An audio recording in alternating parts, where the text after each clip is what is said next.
గడచిన కాలమంతా నీ కృప చూపి ఆదరించినావు. జరగబోయే కాలమంతా నీ కృపలోనే నన్ను దాచెదవు. విడువని దేవుడవు, ఎడబాయలేదు నన్ను. విడువని దేవుడవు, ఎడబాయలేదు నన్ను. క్షణమైన త్రోసివేయవు. నూతనమైనది నీ వాత్సల్యము, ప్రతిదినము నన్ను దర్శించెను. ఎడబాయనిది నీ కనికరము, నన్నెంతో ప్రేమించెను. తరములు మారుచున్నను, దినములు గడుచుచున్నను, నీ ప్రేమలో మార్పు లేదు. సన్నుతించెదను నా యేసయ్యా, సన్నుతించెదను నీ నామము.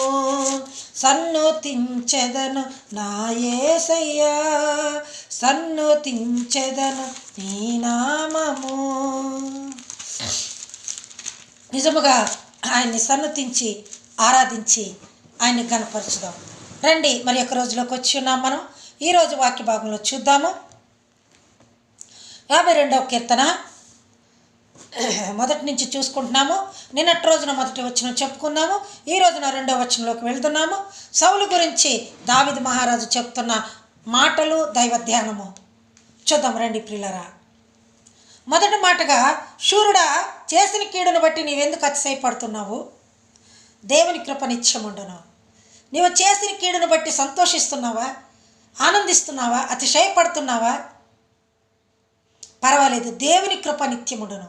ఆయన కృప ఉంటే ఎవరు కూడా ఎవరిని ఏం చేయలేరని చెప్తున్నారు.